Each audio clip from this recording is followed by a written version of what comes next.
Dia de Jogo.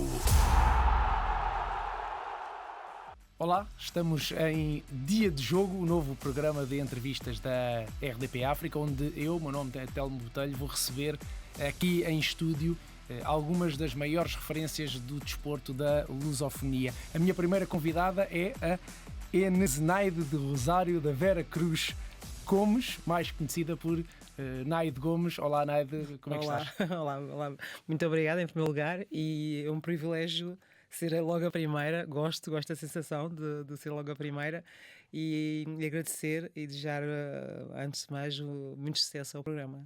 E eu vou começar sempre, mas especialmente contigo, por voltar atrás em todo o teu percurso. Sabemos que a Naide ou foi uma extraordinária atleta no atletismo português e não só, mas vamos à África. E vamos à África até à Naide, que vive lá até aos 12 anos, sem a presença física da mãe, não é? Que veio para Portugal mais cedo. E eu quero que tu me contes como é que foram esses 12 anos, principalmente, do momento em que nasces até o momento em que vens viver para Portugal com a tua mãe. Voltar atrás, muito bem. Foram 9 anos, não 12. Eu saí de Santo Tomé aos 9 anos de idade, mas tive uma infância fantástica.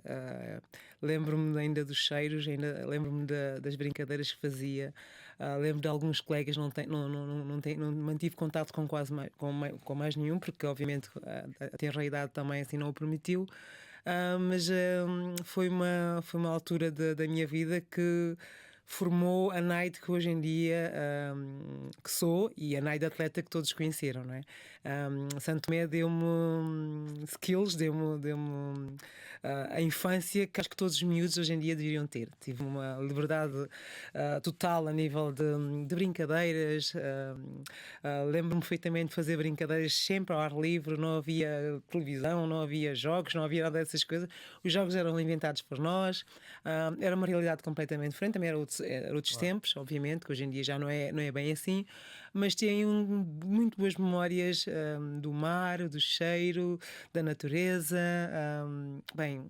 Foram tempos muito bons. Depois tivemos que sair de lá. Eu saí de lá com 9 anos, como eu disse, eu e a minha irmã.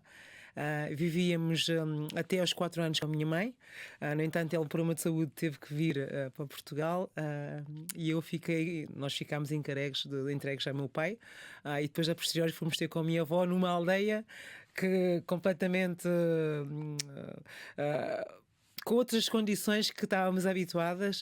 Não tínhamos, por exemplo, luz, não tínhamos, por exemplo, água, tínhamos que ir ao rio, mas foi... Se as pessoas perguntarem-me assim, foi duro. Foi duro na altura, mas nós não sentíamos isso. Éramos mesmo muito felizes. Isto na década de 80, não é? É isso mesmo. É isso mesmo. O que é que tu falas dos cheiros e de todas as recordações que tu tens, mas tu estás cá em Portugal há mais de 30 anos, não é? O que é que ainda hoje tens de ti que vem desses 9 anos que viveste em África? Eu acho que é a força que eu tenho, que eu carrego em mim, essa vontade de vencer, e obviamente no desporto a capacidade a nível de motor que eu adquiri vieram certamente desses 9 anos da minha infância, não é? Mas a força das mulheres africanas, a força que me foi transmitida pela minha avó, e das pessoas, os familiares que rodeavam-nos, não é? Teve muito impacto na minha vida. Aprendi muito e aprendi muito com elas, e isso obviamente hoje em dia digo que sim, que tudo que eu sou hoje, não, obviamente que em Portugal também teve uma parte do meu crescimento, sem dúvida, não é?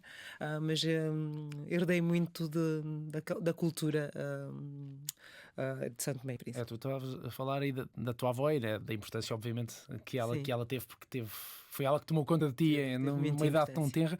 Há um vídeo feito pelo Sporting há uns anos em que tu falas... que gostavas de ser um pouco a representação das mulheres da África e do exemplo que elas eram. Que exemplo é esse? Para quem, obviamente, não está por dentro não sente aquilo que tu estás a falar. Exemplo é isso que eu referi, é a força que elas têm, principalmente as mães africanas, mesmo não tendo nada, conseguem. Nós não passamos fome, nós não passamos necessidade ao ponto, porque são super mães, super guerreiras. Eu lembro da minha avó fazer quilómetros com. Nós tínhamos uma plantação de agrião, ela pegava aquilo, fazia uma trouxa que se chama assim, vinha na cabeça e ia da roça onde nós estávamos até a vila para vender, para termos algum alimento, para que não nos faltasse nada. E vê-la fazer isso, e assim, hoje em dia, olhando para trás, assim, uau, que mulher, não é? E é isto que eu também gosto de passar aos meus filhos, essa força interior, porque pelos filhos elas são capazes de tudo. Ou seja, são capazes de tudo. E é isso que eu noto. Não entendo nada, mas os filhos são muito felizes. Eu fui muito feliz. Ainda sou, obviamente, mas esse teve muito impacto na minha vida, sem dúvida. Tiveste primeiro o período com a mãe, depois o período com o pai, depois o período com a avó, depois vens para Portugal, voltas a reunir pelo menos com a mãe, ganhas a família do atletismo, entretanto ganhaste tantas outras. Qual é que foi a importância de todas estas famílias no teu percurso até hoje? Foram tantas diferentes, não é? Sim, e ainda bem, isso dá-nos uma bagagem incrível, não é? Obviamente que a minha mãe também é uma guerreira, que herdou isso da mãe dela. A minha mãe é uma lutadora porque conseguiu criar duas filhas sozinha, sem a presença do pai. Eu costumo dizer que a minha mãe foi bem pai, e nunca nos faltou nada. Podíamos não ter nada telemóveis, Luxo, não é? nada de luxo, mas nunca nos faltou nada. Tivemos estudos, tivemos saúde, tivemos tudo. E isso foi uma aprendizagem. Eu olho para a minha mãe hoje em dia e agradeço tudo que eu sou, agradeço a ela. E obviamente, mas obviamente que também te fui proporcionar outros acontecimentos, outras experiências, nomeadamente o desporto, que teve um grande impacto na minha vida. Porque também uma parte daquilo que sou devo ao desporto, as experiências que tive com outras pessoas no desporto, desde dos clubes que passei, desde as pessoas que eu conheci, os treinadores que foram, digamos, pais, também ensinaram-me muito, educaram-me.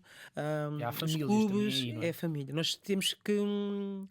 Eu costumo dizer que somos família, porque eu passava mais tempo, por exemplo, como treinador do que passava em casa, por isso não havia como não sermos família. Desde a escola também, os professores da escola, todos eles contribuíram para a pessoa que eu sou hoje em dia, não é? E por isso eu acho que sim, tive muitas pessoas, muitas famílias, entre aspas, obviamente, que, no sentido figurado, que me deram bagagem para eu ser aquilo que sou hoje em dia. E por isso mesmo nós aqui vamos ter algumas rubricas no nosso programa, e uma delas segue no caminho do que falas, da família e das famílias que tiveste, a rubrica Titular Indiscutível. Titular indiscutível.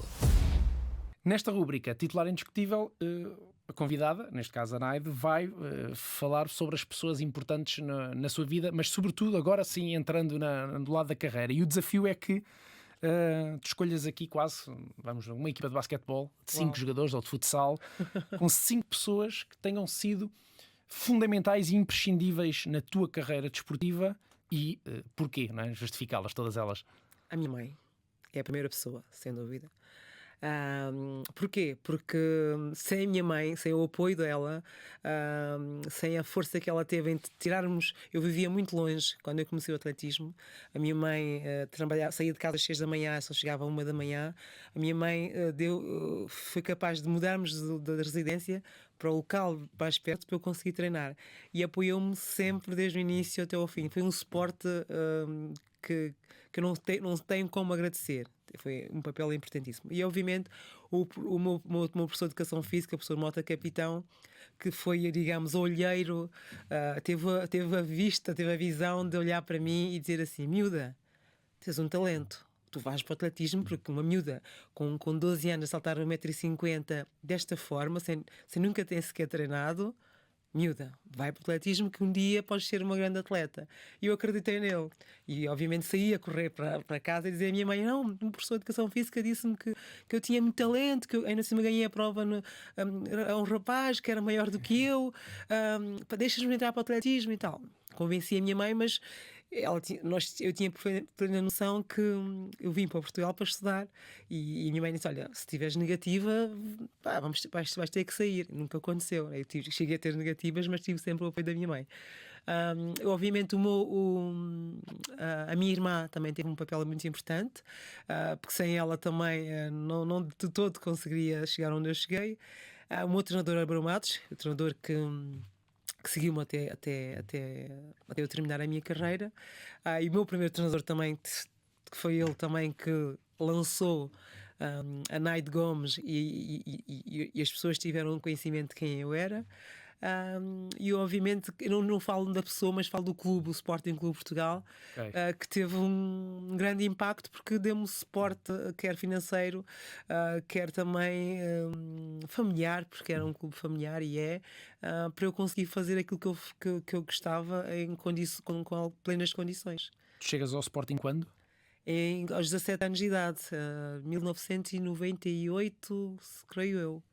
Portanto, ainda numa idade Passei por alguns júnior, não clubes, é? sim, era júnior, sim. Passei por alguns clubes que também foram eles muito importantes, nomeadamente na Margem Sul, um clube fundado pelo meu treinador, o Clamo. Depois fui para o Ginásio Clube de Sul em Almada, depois Belenenses em Lisboa, o Joma ali em Queluz e depois, obviamente, o Sporting, que era o clube que eu sempre ambicionei chegar.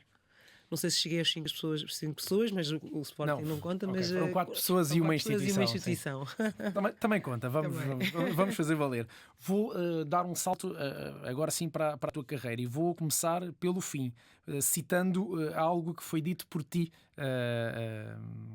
e fazendo jus às tuas palavras. Convidei-vos para anunciar que nós terminámos a nossa carreira depois de longos anos e de muitos sucessos e também insucessos. Já chorei muito, já ri muito, mas principalmente rimos juntos. Vivemos grandes momentos. Isto é uma conferência de imprensa onde tu te referes ao teu treinador, a Abreu Matos, na altura em que fechas a carreira desportiva. E a primeira pergunta sobre a carreira é: qual é que foi mesmo para te dirigires ao teu treinador desta forma quando te retiras? É porque ele foi, de facto, Muito importante. Portanto, fala-me do treinador Abreu Matos. Bem, foi uma pessoa muito importante. Eu costumo dizer, e digo a ele também, que ele foi o meu, não digo segundo, se calhar até o primeiro pai. O meu pai não teve tão presente como ele teve na minha vida. Foi conselheiro nas alturas certas, deu-nos bons conselhos e obviamente orientou-me para ser atleta que fui, orientou-me também para a vida, aconselhou-me a estudar, aconselhou-me a N coisas. Por isso eu sou eternamente grata por tudo aquilo que ele fez. É uma pessoa muito simples, muito old school, lembro-me, e muito exigente também, mas que tinha sempre uma palavra amiga nos momentos menos bons, mas também que sabia muito incentivar e conhecia-me tão bem que ele pegava em algumas coisas para me incentivar. Nomeadamente, lembro-me perfeitamente. Eu já era conhecida e na altura eu lidava e competia diretamente com as russas, que eram as melhores a nível mundial. Mas depois apareceu a Naide e comecei a intrometer-me no meio delas e também a vencê-las. E às vezes, quando eu estava muito cansada e de mau humor e com aquela vontade, pá, não apetece treinar muito. Às vezes aconteceu isso, mas às vezes acontecia.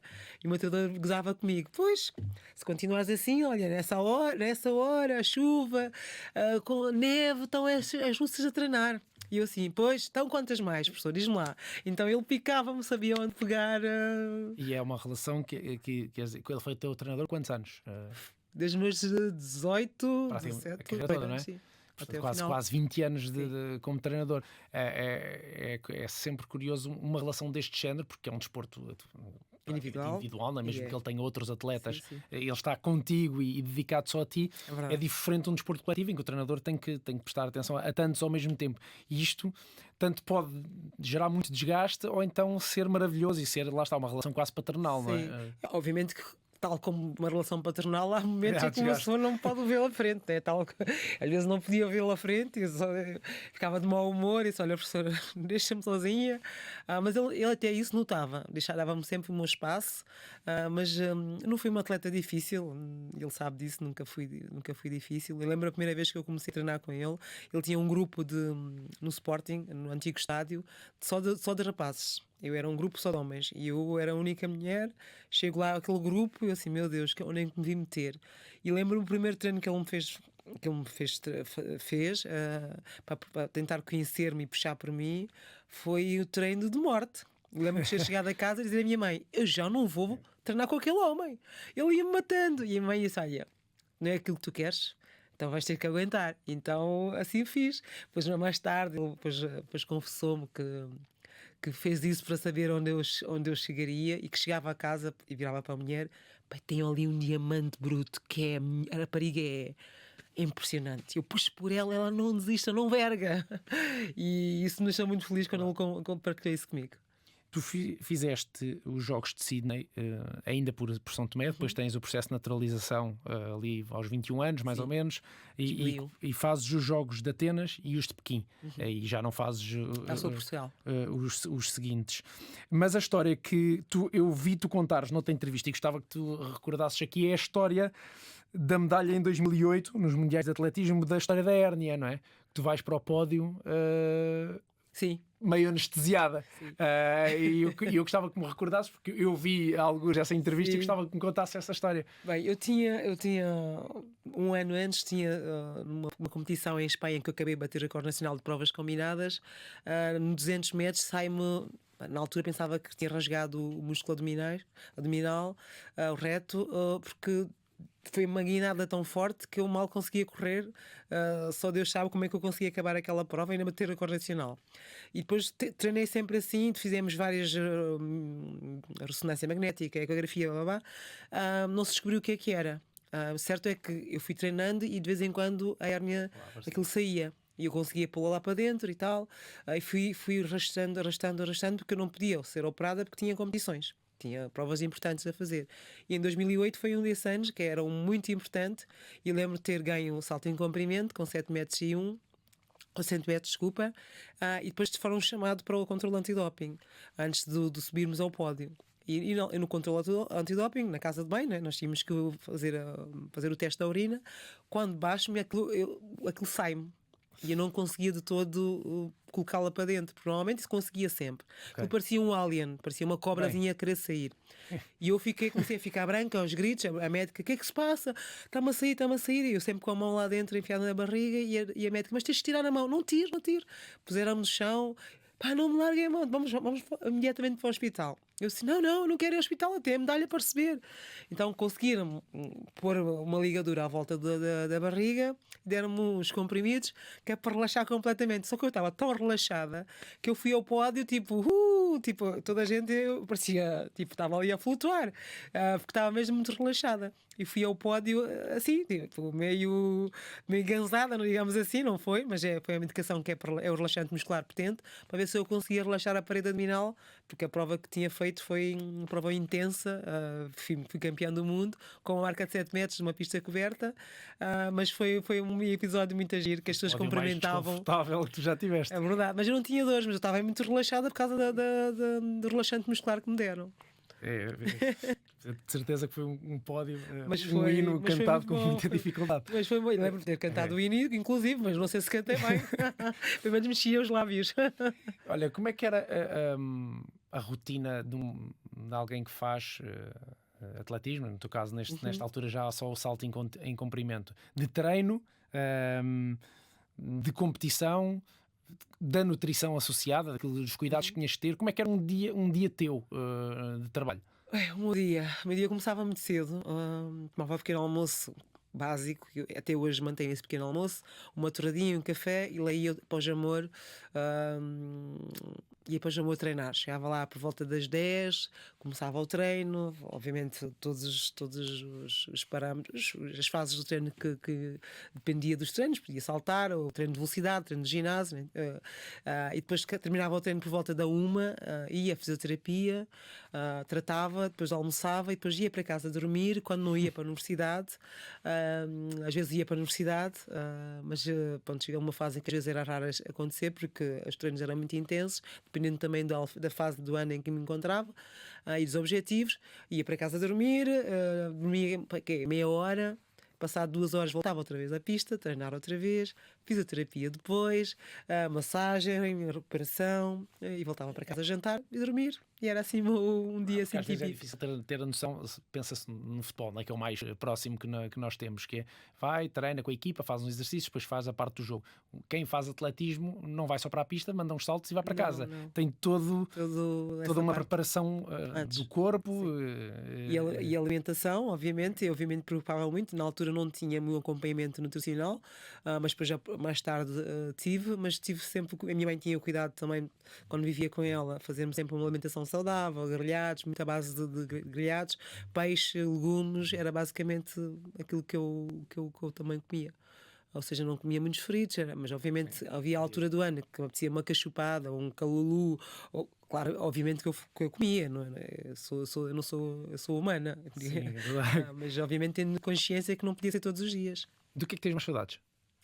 Tenho saudades do treino, de objetivos, de traçar objetivos e da competição, de saltar. Tenho muitas saudades disso. E tu achas que hoje, se fosses atleta hoje a competir, era mais fácil ou mais difícil no tempo em que tu estiveste no teu auge, né? Não era mais fácil nem difícil, ou seja, os níveis estão ainda muito semelhantes de quando eu saltava. Os recordes mantêm-se mais ou menos próximos, não é? É. Eh, Então, aquelas que saltam hoje mas em e em dia... termos de contexto, em termos de condições, era mais melhor fácil, hoje? Hoje é melhor, sem dúvida. E eu lembro-me só como se treinava numa pista, um edifício coberto a partir de 2009. Ou seja, antes disso chovia, estava a treinar a chuva. Não havia outra hipótese. Mas era possível seres profissional a 100% naquela altura? E quando eu digo profissional, digo em tudo o que isso envolve, não é? De poderes viver do atletismo exclusivamente sem ter a cabeça a pensar em mais nada. Era possível? Era. Porque o nível que eu cheguei fez com que fosse possível. E obviamente tive muito suporte do clube, não é? Mas obviamente as medalhas que eu fui ganhando deu-me também essa liberdade a nível financeiro para conseguir só treinar e era o que eu faria, que eu fazia, não é? Naquela altura. Mas obviamente que nunca descurei dos meus estudos, porque eu prometi isso à minha mãe, era uma das promessas que fiz e eu tinha que levar avante essa promessa. Muito bem. Segunda rúbrica que vamos ter, que é treino à porta fechada. Treino à porta fechada. Na rúbrica treino à porta fechada, eu vou-te fazer algumas perguntas de resposta rápida, mas que têm aqui algumas questões que podem vir, se do for privado ou que tu nunca tenhas revelado, e então é para ver se nos dás esse miminho de termos essa resposta. Tu ainda hoje és recordista nacional do heptátulo, do salto em comprimento e do salto em altura. Queres que alguém bata o recorde ou preferes que o teu nome fique para sempre nestes quadros? Eu gostaria que o meu nome ficasse para sempre nesses quadros, mas obviamente que eu acho que é importante que alguém bata o recorde, isso é sinal da evolução, porque se não batesse isso era muito mau. Salto em comprimento ou pentátulo? Salto em comprimento. Ok. Viste alguma coisa que não devias na aldeia olímpica? Há muita história, não é? Há muitas histórias, Mas viste alguma coisa que não devias? Já vi coisas assim. Eu não quero saber o quê. Não vamos entrar em pormenores. Já vi. Ok. Por que letra começa o palavrão que mais disseste quando as coisas corriam mal?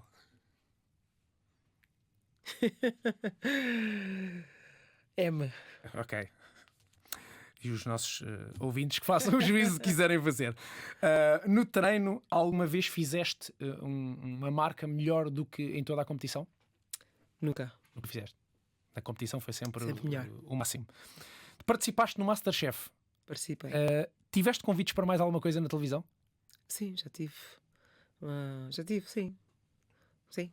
Para reality shows ou coisas do género? Reality show não, mas programas sim. Ok. Superstições da Naide Gomes, quando competia pelo menos? Tinha algumas. E posso partilhar aqui uma, que não é bem superstições, mas era uma coisa que eu tinha mesmo que fazer e não podia falhar. Era pintar as unhas de vermelho. E a outra era pôr a música que eu depois vou partilhar convosco e dançar à frente ao espelho antes de entrar para a guerra, para a batalha. Disso. Não, era privado, a minha casa de bem fechada. Esta é uma pergunta difícil, acho eu que é difícil.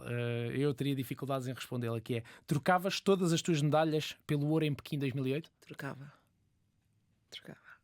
Eu tinha a sensação que me ias responder isso. E e quer justificar ou... Sim, porque obviamente que todas foram muito importantes para eu chegar àquele objetivo. momento, sim. É muito importante, não me posso descurar de todas as medalhas que ganhei, porque todas fizeram a atleta que fui, e eu agradeço, sou grata pela oportunidade que tive e fui sortuda. Obviamente trabalhei muito, porque a sorte dá trabalho, mas aquela medalha olímpica significava muito para mim, porque era realmente o sonho de miúda. De 1996, que eu vi a Fernanda Ribeiro ganhar aquela medalha, e que eu disse à minha mãe que eu também queria ganhar uma medalha olímpica. E não o consegui porque tinha tudo para conseguir. Sim. No momento em que estás no pódio, já falámos aqui de um pódio que não foi propriamente o mais confortável, mas é uma coisa que sempre me deixou aqui alguma curiosidade.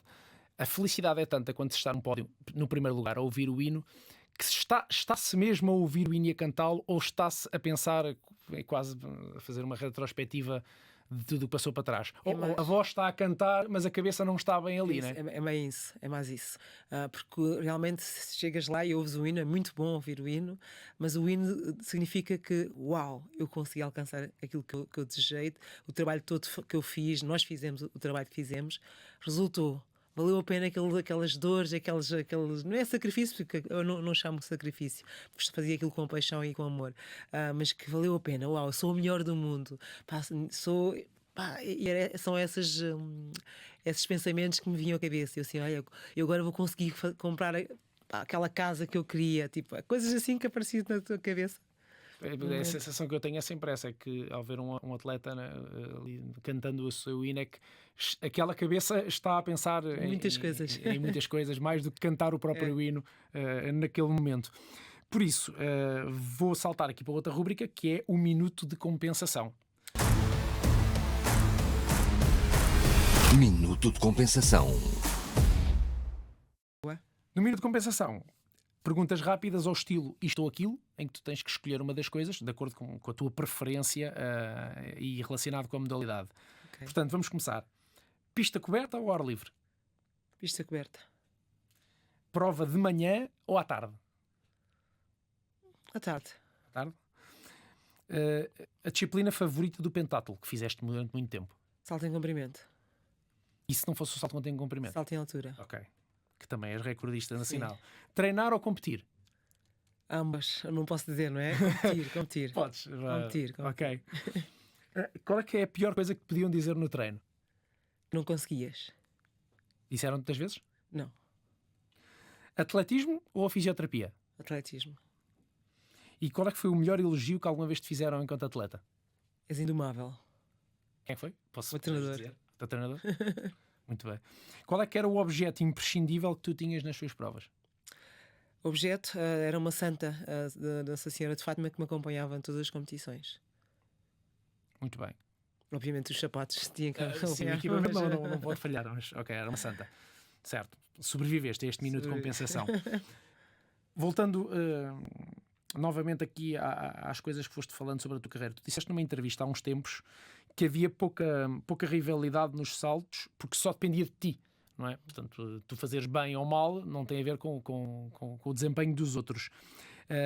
Mas isso a ti, tu achas que isso trazia-te mais responsabilidade ou mais angústia? Sofre-se mais por só depender de nós? Obviamente assim, não é bem a rivalidade, porque a rivalidade tem, era mais a nível de, por exemplo, quando alguém me perguntava, ou seja, qual é a atleta que tens mais medo ou receio, eu assim, sou eu própria. Porque se eu fiz, obviamente, que só dependia de mim, obviamente estavam as outras para estragar a festa. Se correr mal, se correr pior, a outra. Mas é uma prova individual que tecnicamente eu vou saltar, elas não têm ação direta naquilo que eu vou fazer, não é? Por isso, a partida sou eu que defino aquilo que vou fazer e aquilo não, obviamente aquilo que vou saltar nunca saberei, mas dependia de mim alcançar e todo o processo para chegar lá, os medos, as lesões, as dores, eu tinha que enfrentá-lo, ou seja, eu era a minha pior adversária e se eu conseguisse ganhar a mim própria era meio caminho andado para ganhar todas as outras. Isso, ok, traz-te a responsabilidade, isso traz-me a responsabilidade. Mas traz-te angústia também? Não angústia de maneira nenhuma, porque é uma forma de eu lidar com, é uma estratégia que eu também adquiri para que a nível das as expectativas que eu criava, e se eu não a cumprisse, também não ia tão abaixo, porque eu sabia que eu dependia de mim, e obviamente não era só mim, não era só eu, obviamente que a parte é uma equipa, ou seja, eu era uma disciplina individual, mas tinha uma equipa por trás. Sem elas eu não conseguia todo chegar onde eu cheguei. Por isso, obviamente que às vezes quando não conseguia sentia triste porque eu não ganhei a medalha, mas ele merecia. O meu treinador vem tão longe todos os dias, o meu fisioterapeuta dá tudo para Sentias conseguir. as dores por eles também, não é? E era chato. E às vezes eu conseguia, às vezes ganhava a medalha a pensar, "Pá, eu tenho que ganhar isso pelo meu treinador. E devo isso a ele. Então isso também é uma forma também de ajudar a superar. Tu tens um parque desportivo com o teu nome em Odivelas. Qual é que é o sentimento de ter um local tão importante? com o teu Muito bom, pelo menos fizeram isso em vida. Pelo menos consegui vir, porque normalmente fazem essas homenagens com a pessoa morre. Mas pelo menos já foi um privilégio muito bom, porque eu sempre sonhei. Era uma das coisas que eu sonhava enquanto atleta, que fizessem um estádio ou uma pista com o meu nome. Aquilo não é bem uma pista, mas é algo que para mim que significa muito. Ver meus filhos quando vão lá e olharem, mamãe, és tu, mamãe, tem o teu nome, e as pessoas olharem, tirarem a fotografia e identificarem-me como o Parque Naide Gomes, é um privilégio enorme, e eu agradeço à Câmara Municipal de Odivelas por isso. Tu, hoje em dia, os atletas de referência, inclusive os do atletismo, têm a sua parte de atleta, mas depois também fruto das redes sociais tem uma parte muito comercial deles, relação com marcas, relação com parcerias, convites para muito mais coisas do que provavelmente havia antes. Tu sentes que vieste aqui com alguns anos de adiantamento, ou para ti tu não ias ter muita paciência para lidar com esta vertente comercial? Não ia ter muita paciência, como não tenho, porque as pessoas me dizem assim, tu ias aproveitar mais a tua imagem. Não tenho paciência, acho que assim, agora tenho filhos e sou profissional, e não há muito tempo para essas coisas, não é? Mas na altura também eu raramente ligava à internet, eu era tão focada, né, nos meus objetivos, no meu planeamento, que, por exemplo, eu quando chegava a uma competição, eu pegava o telemóvel, não quer saber notícias, não quer saber, não quer nada que eu não queira, que não faz parte aqui da competição, não quero saber. Então eu ignorava completamente, nem a televisão via, nem se as pessoas me diziam assim, é uma notícia, não quero saber. Este momento é que interessa, por isso não sei se teria paciência. Mesmo, obviamente, há atletas que usam Mas isto obviamente como uma as plataforma marcas, de... as marcas agradecem, claro. porque faz parte. Se a marca me pedisse, obviamente teria que partilhar e fazer. É jogar o jogo como ele é, não é? Claro. Eu andei a pesquisar os sítios todos onde tu competiste e eu às tantas desisti, porque viajaste muitos. pelo mundo inteiro. Ainda ontem estive a falar sobre isso. Qual é que foi o sítio inesquecível onde tu estiveste? A competir? Ou pode ter sido a viajar, mas a competir neste caso? Eu vou escolher Sydney, Austrália. Foi 2000. Sim, 2000. Foi lindo. Gostei imenso. Tiveste a oportunidade de conhecer. Sim, de conhecer, e fiquei lá depois dos jogos e mais uma semana, e adorei. Disseste aqui também alguns numa entrevista que o desporto de alta competição não é saudável. Nada. Porque para saltar os 7 metros o teu corpo não está preparado. Vamos desmistificar isso, porque é um facto, eu concordo com ele. O desporto não é saudável na alta competição. E as pessoas às vezes olham só para desporto, não. É saudável. Não é. Há exercício físico e há o desporto de alta competição. E desporto de alta competição é fora do normal, ou seja, nós levamos o nosso corpo a limite. Supostamente o nosso corpo não é para levar aqueles limites que nos treinos nós levamos, não é? Nunca na vida as pessoas vão pensar que vai saltar 7 metros porque sim, não é? É preciso trabalhar muitos pormenores, muitos skills para conseguir lá chegar, nomeadamente saltar não sei quantas vezes por dia, quantas vezes por semana, os impactos, o ginásio, a carga que temos que levar em cima, muito mais do que isso, ou seja, e suportar as dores, porque é preciso suportar. Não me diga que nenhum atleta nunca tinha dores, que não, é impossível. Se temos limite, estamos... E temos que aguentar às vezes para conseguir chegarmos lá. Tu dizes também que faltou-te muita paciência na carreira até teres o teu filho. O que é que, obviamente já não competias, mas o que é que muda na tua paciência quando tens o filho? Obviamente é óbvio, não é? Sim, mas o que é que amor, não eu tinhas, acho que ainda né? não tenho O que é que mesmo isso muita mudou em relação ao paciência. que tu não tinhas? Quando era atleta, hoje em dia, obviamente, analisando, percebo que precisava ter mais paciência, porque nem tudo se consegue para hoje, não é? Obviamente que eu também tive um percurso, fui paciente, obviamente, as coisas não me saíram de um dia para o outro, foi um percurso. Comecei a treinar aos 13 anos, só consegui a minha primeira medalha aos 21 anos, ou 22 anos, por isso fui paciente nesse aspecto. Quando eu digo que eu não era paciente, é nas competições, eu testava estar à espera que quando eu saltasse aquilo corresse mal, eu tinha que estar à espera de para aí 10 ou 15 atletas saltarem primeiro para eu responder ao salto. E esses períodos E é importante ter paciência e saber sossegar a mente para conseguir responder. E isso prejudicou-me algumas vezes, porque eu queria resolver para já. Não, falhei, vou fazer outra vez, logo de seguida.